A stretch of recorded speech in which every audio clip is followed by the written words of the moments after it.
تو یہ جو بیڑا غرق، یہ جو ہمارا سسٹم اسکولوں میں چل رہا ہے، اس میں محققین پیدا نہیں ہوں گے. اگر کوئی ڈاکٹر عبد القدیر خان جیسے لوگ پیدا ہو رہے ہیں تو آپ ان کی ہسٹری دیکھیں، انہوں نے اسی اسٹائل میں پڑھا ہے، خود سے پڑھا ہے انہوں نے، اسکول کی محنت نہیں ہے. اور بڑے بڑے اسکولوں سے کبھی دھوکے میں نہ آؤ. یہ جو لوگ کہتے ہیں فلاں اسکول کا رزلٹ ہمیشہ ایسا ہے کہ ٹاپ 10 یہیں سے پیدا ہوتے ہیں، بھائی جان یہ اسکول کا بالکل کمال نہیں ہے. وہ کمبخت امتحان کے وقت لیتے ہی ان بچوں کو ہیں جو ایکسٹرا آرڈینری ذہین ہوتے ہیں یا پہلے سے ان کی بڑی اچھی پوزیشنیں ہوتی ہیں. وہ ساری کریم لے کے ان کی پھر اپنی محنت ہوتی ہے اور اپنے کھاتے میں ڈال دیتے ہیں. اور گورنمنٹ کے سارے تھکے ہوئے لوگ کہاں جا رہے ہوتے ہیں. حالانکہ بعض گورنمنٹ اسکولوں کے ٹیچر بھی بڑے قابل ہوتے ہیں، لیکن وہ کہتے ہیں آؤٹ پٹ نکل ہی نہیں سکتا. جو ہمارے پاس جس ٹائپ کے لوگ آئے ہیں ان میں وہ صلاحیت ہی نہیں ہے. سمجھتے نہیں ہو بات کو. تو پڑھنا ہونا اس اسٹائل میں. اب ہمارے اسکولوں میں کیا ہو رہا ہے بھائی، آگے سارا سلیبس انگلش میں ہے، بہت سی کتابیں اردو میں ہیں. تو انگلش اور اردو پہ تو پہلے مہارت پیدا کرو. وہ ہوتی نہیں ہے. بچہ ایسا بوکھلا جاتا ہے کہ اس سمجھ میں ہی نہیں آ رہا ہوتا یار یہ کیا ہے. تو وہ کہاں سے سمجھ میں آئے گا اس کو انگلش ہی نہیں آتی ہے، اس کو اردو ہی نہیں آتی ہے. دونوں چیزوں سے وہ فارغ ہوتا ہے. تو فارغ ہی رہتا ہے پھر ساری زندگی. تو پاگل ہو جاتا ہے پھر تھوڑے دنوں میں، پھر رٹا لگاتا ہے، پھر کہتا ہے کس عذاب میں ڈال دیا یار. تو اس سے یہ امید لگا لیں گے سائنٹسٹ پیدا ہوں گے. پھر وہ پانی سے چلنے والی موٹریں ہی ایجاد کرتے ہیں. پھر وہ کیا ایجاد کرتے ہیں؟ چھوٹی موٹی چیزیں تو پھر ایجاد. جیسے ہمارے جو عامل ہے نا، عام ڈاکٹر جو ہے نا، جو پڑھا لکھا ڈاکٹر ہو، وہ میں بھی کر کے ہر چیز کو بیان کرے گا. کینسر کہتے کوشش کرتے ہیں شاید ٹھیک ہو جائے، گردوں میں مسئلہ آ گیا کوشش کرتے ہیں، امید ہے اللہ سے ٹھیک ہو جائے گا کیونکہ پڑھا لکھا ہوتا ہے. لیکن جو پڑھا لکھا ڈاکٹر نہیں ہوتا، کینسر بائیں ہاتھ کا کھیل ہے. اور پھر عامل لوگ چونکہ ان کو کچھ بھی نہیں آتا، لہذا وہ سب سے بڑے پھینکو ہوتے ہیں. ان کے پاس ہر مسئلے کا بیوی بھاگ گئی ہے وہ لے آئے گا، گھٹنے میں درد ہے پھونک مارے گا، وہ الیکشن میں یوں کر کے سیٹیں ادھر جانی پھونک مارے گا، یوں ہو جائے گا. وہ ہر چیز، جس کے پاس ہر چیز کا علاج ہو تو سمجھ لو اس کے پاس کسی بھی چیز کا علاج نہیں ہے. میرے پاس تو سب چیزوں کا علاج نہیں ہے. لوگ مجھ سے آج ایک بندہ آیا بیچارہ پریشان تھا کہ میں فلانی سے شادی کرنا چاہتا ہوں، اس کے ابا نہیں مان رہے. تو میں نے کہا میرے پاس اس کا علاج نہیں ہے، میں یہ کر سکتا ہوں کہ اس کے ابا سے سفارش کر دیتا ہوں، یہ میرے بس میں ہے. پھر بھی نہ مانے تو ان کی مرضی. تو اس نے کہا فون کریں. میں نے کہا اتنا بیوقوف نہیں ہو کہ کسی کے ابا کو میں فون کروں آپ کی بیٹی کی فلاں سے شادی کرا دیں. اگر وہ ابا مجھ سے بات کرنے کے لیے ایگری ہیں پہلے ان کو بتاؤ، ورنہ آدمی غیرت میں آتا ہے میری بیٹی کا معاملہ ہے تم کیوں کباب میں ہڈی بن رہے ہو بھائی. غصہ آئے گا اس کو، بولے گا میں میری بیٹی ہے، اور کہہ رہے نہیں وہ آپ سے بہت عقیدت ہے اس کو. میں نے کہا جتنی بھی عقیدت ہو، کسی کی بیٹی کے معاملے میں انٹرفیئر کرنا یہ اپنی بے عزتی کرانے والی بات ہے. ابا اگر مجھ سے رابطہ کرنے پہ راضی ہیں ان سے بات کر لو، اگر وہ فون کر کے مجھ سے بات پہ راضی ہیں تو میں پورا زور لگا لوں گا تاکہ تمہاری شادی ہو جائے، پورا زور لگا لوں گا. تو سفارش کر دوں گا جو یہ کسی کے میں کام آ جاؤں. میں نے کہا میں گھر جانے کے لیے بھی تیار ہوں. لیکن انہوں نے کہا یہ تو بہت اچھا ہو گیا، چلیں. ایسے فوراً یہ تو ٹھیک ہے. میں نے کہا وہ بلائیں، ایسے تھوڑی کسی کے گھر میں آدمی گھس جائے گا اور میں آپ کی بیٹی کی اس سے شادی کرانے کے سلسلے میں حاضر ہوا ہوں. تو میں نے کہا وہ مجھے کہیں کہ میں ان سے کہوں گا میں اس سلسلے میں آنا چاہتا ہوں، اگر آپ اجازت دیں تو آپ کے گھر آ کے آپ سے بات کرتا ہوں، کرنا نہ کرنا آپ کی مرضی ہے لیکن بات تو کر لیں. میں نے کہا اتنی قربانی میں، حالانکہ میں جانتا نہیں اس بندے کو، لیکن یار اگر کسی کی ہو جائے ہمارے ذریعے تو اچھا ہے یار، خوش ہو جائے گا، کسی انسان کے کام آنا چاہیے. تو اور جب بات چیت کریں گے ہو سکتا ہے کوئی ایسا فالٹ بتا دیں، میں کہوں گا دفعہ ہو یہاں سے بھائی. بعض دفعہ ایسے فالٹ ہوتے ہیں تو وہ تو میں سفارش کر لوں گا جو بھی ہوگا جا کے. تو جو ہمارے اختیار میں ہے بھائی ہم وہ کر سکتے ہیں، بہت سی چیزیں ہمارے اختیار میں نہیں ہیں. پھر میں نے اپنی مثال دی، میں نے کہا کتنی جگہ سے ہم خود ریجیکٹڈ ہیں، ہم اپنی نہیں کر سکے وہاں پہ تو آپ کی کہاں سے کر دیں. تو جو سب عامل لوگ سب کی شادیاں بھی کرا سکتے ہیں، عامل لوگ سب بیماروں کا علاج بھی کر سکتے ہیں، بے اولادوں کو اولاد بھی دے سکتے ہیں، پھر بھی یہ توحید پرست بھی ہیں. کمال کی بات ہے ان کی توحید. یہ وہ والا تقوی ہے جو کتا جو ہے نا، کسی نے پوچھا تو ٹانگ اٹھا کے پیشاب کیوں کرتا ہے، اس نے کہا چھینٹیں نہ پڑ جائیں.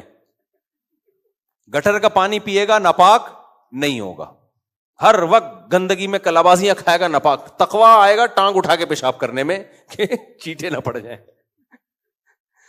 تو وہ بی بی وہ کیا ہے، بی بی تمیزہ کا وضو ہے، ان کا تقویٰ ٹوٹتا ہی نہیں ہے. تو عاملوں کی بھی توحید، یہ غیب کی خبریں بھی بتا رہے ہوتے ہیں.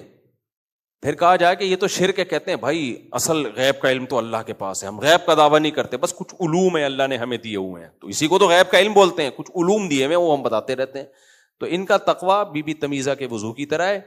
بی بی تمیزہ کو نماز نہیں پڑھتی تھی، مسجد کے مولوی صاحب نے کہا کیوں نہیں پڑھتی، اس نے کہا وضو ہی نہیں آتا، اور انہوں نے وضو کرا دیا اس کو.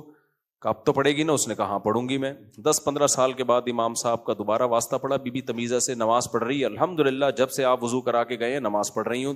تو وضو کرتی ہے، کہتی وہ تو آپ نے کرا دیا تھا نا. تو بی بی تمیزہ کے اس دوران بچے بھی ہو گئے، وضو نہیں ٹوٹا. تو یہ عاملوں کا بھی توحید بھی نہیں ٹوٹتی. یہ جتنے علم غیب کے دعوے کرتے رہے، سنگ دل محبوب آپ کے قدموں میں. یہ تو بتوں کے بارے میں اتنا قائل نہیں تھے مشرکین مکہ جتنا آج کل یہ لوگ روحانی عاملوں کے بارے میں قائل ہو گئے. مگر ان کا تقویٰ اور توحید ٹوٹتی نہیں ہے، ایسی پکی توحید ہے ان کی، کچھ بھی کر لو یہ پھر بھی موحد ہی رہیں گے. تو خیر ہم کہاں سے کہاں چلے گئے. تو اسکولنگ سسٹم میں بھی یہ خرابی ہے، تبھی میں ہوم اسکولنگ کا قائل ہوں. میں نے اپنے 2-3 بچوں کو تو اسکول سے نکال لیا ہے، ٹیچر لگا دیا گھر میں.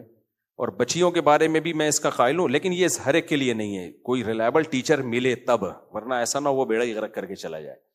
اور بچیوں کے لیے بھی آن لائن ٹیچنگ آج کل کامیاب ہے. فیمیل ٹیچر پکڑ لو جو اچھی جاننے والی ہو، آن لائن پڑھاؤ ان کو، بہت ٹائم بچے گا، بہت ٹائم بچے گا.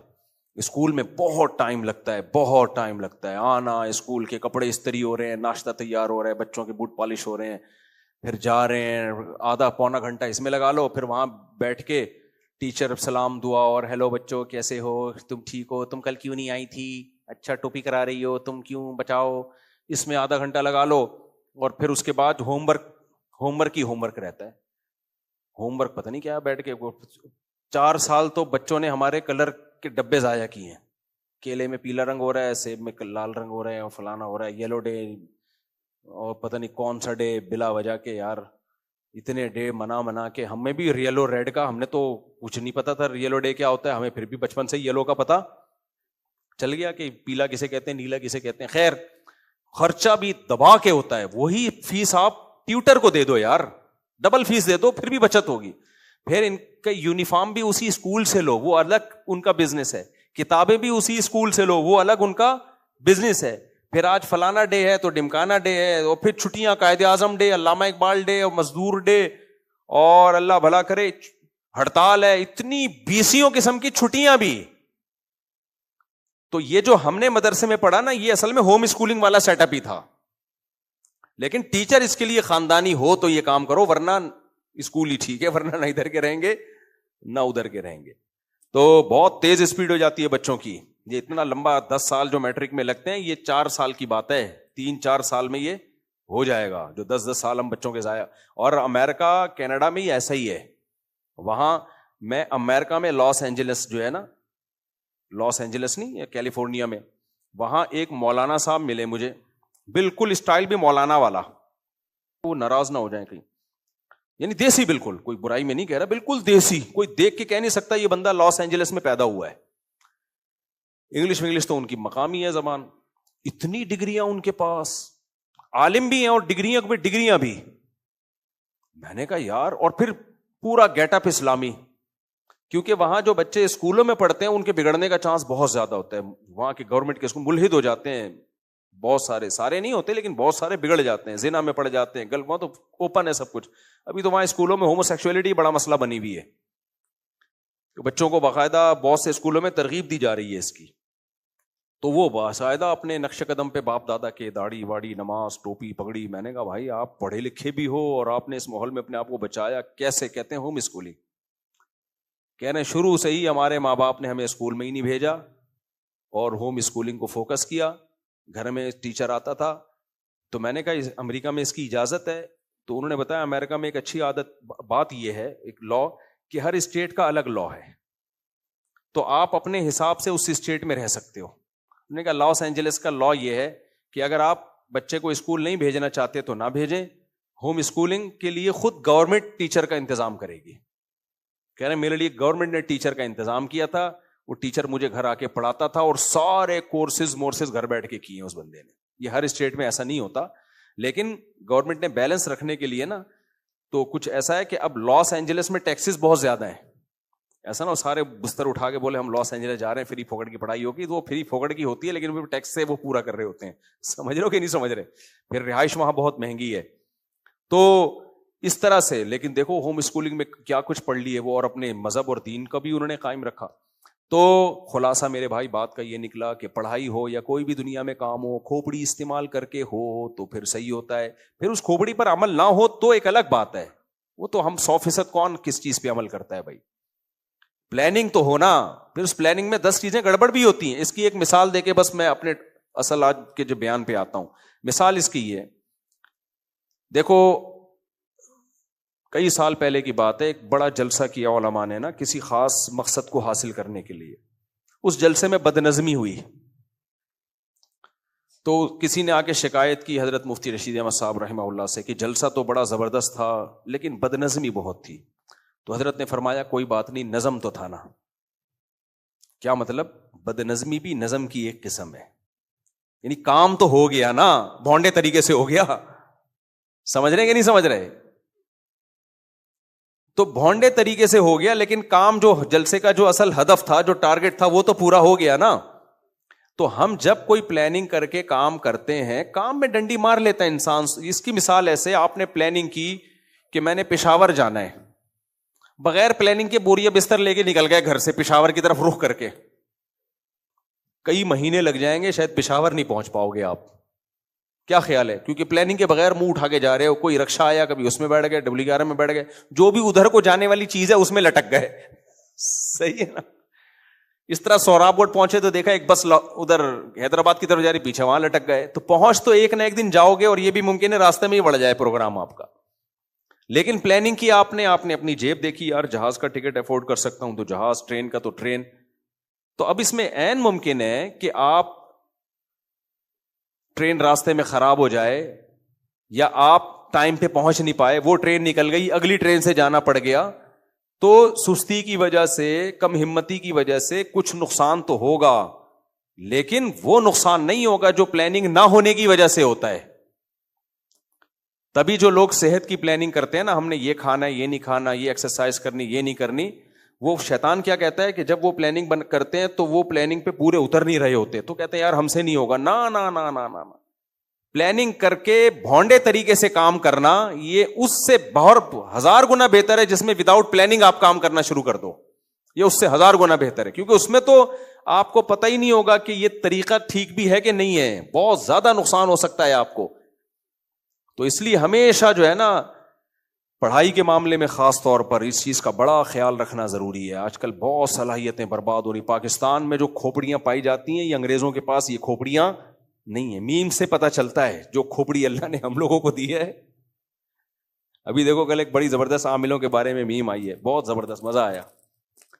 ایک بندہ عامل کے, اور یہ آپ لوگ بھی کیا کرو, کسی اور کا بنیان عامل کے پاس لے جایا کرو. یہ کیا ہے لوگوں نے یہ کیا کہ ہمارے حضرت نے فرمایا دیکھنا کسی اور کا لے جاؤ بنیان, نہ سونگھا دو. وہ سونگ کے کہتے اس پہ تو اتنے جن ہیں. انہوں نے کہا حضرت اس پہ تو کچھ بھی نہیں ہے, بیمار تو یہ ہے, بنیان تو میں نے کسی اور. یہ عاملوں سے تجربہ کرو, یہ ایسے ہی ہوگا. ہاں کوئی یہ میرے اس بیان کے بعد ہوشیار ہو جائے تو ایک الگ بات ہے. تو وہ میم کسی نے بنائی بڑی زبردست کہ عامل کے پاس ایک لڑکا آیا کہ بھائی میں بہت پریشان رہتا ہوں, یہ ٹینشن ہے. اس نے کہا اپنے گھر کی مٹی لے کر آ گیا. یہ عامل نے مٹی کو سونگا اور بولا بھائی تیرے تو مسئلہ, تو پڑوسیوں کا ہے, تو اپنے ابا کا ہے ہی نہیں, مٹی بتا رہی ہے. اور وہ بھی پڑوسیوں کا ہے, فلانے کا بھی نسب ٹھیک نہیں ہے. اور جس گھر کی تو آیا ہے نا, اس مٹی لایا ہے, تو یہ تو تیری اماں نے تو خیانت کی ہے, تو ادھر کا ہے ہی نہیں. وہ لڑکا ہنس رہا ہے. عامل نے کہا ہنس کیوں رہا ہے؟ کہہ رہا ہے میں تیرے گھر سے مٹی لے کر آیا ہوں. یہ مٹی میں اپنے گھر سے لایا ہی نہیں ہوں, یہ تو میں تیرے گھر سے لایا. عامل بے ہوش ہو گیا. لیکن یہ بڑے بے غیرت ہوتے ہیں, بے ہوش بھی نہیں ہوتے, یہ فوراً بات کو بدل لیتے ہیں. تو ان عاملوں کا یہی ہے, دوسروں کے بنیان سنگھایا کرو, ان کو بنیان سنگھایا کرو دوسروں کے جا کے. تو دیکھو یہ کیا کہتے ہیں پھر. خیر تو ہم اب بیان کی طرف آتے ہیں. بیچ میں یہ ذرا بات لمبی ہو گئی, لیکن یہ زندگی گزارنے کے کچھ انتہائی اہم اصول ہیں. اصول پتہ ہو انسان کو, بے شک اس پہ عمل نہ ہو. عمل نہ ہونا عملی کوتاہی ہے, وہ صحیح ہو سکتی ہے, لیکن علمی کوتاہیاں انسان کو بہت زیادہ نقصان پہنچاتی ہیں. نظریاتی کوتاہیاں, تبھی اسلام میں عقیدے کی ویلیو عمل سے زیادہ ہے. کانسیپٹ ٹھیک ہونا چاہیے آپ کا, عمل تو پھر ایک الگ چیز ہے. کافر جہنم میں جائے گا ہمیشہ کے لیے, مسلمان پٹ پٹا کے نکل آئے گا, اس لیے کہ کانسیپٹ ٹھیک تھے اس کے, اور کافر کے تو کانسیپٹ ہی ٹھیک نہیں تھے.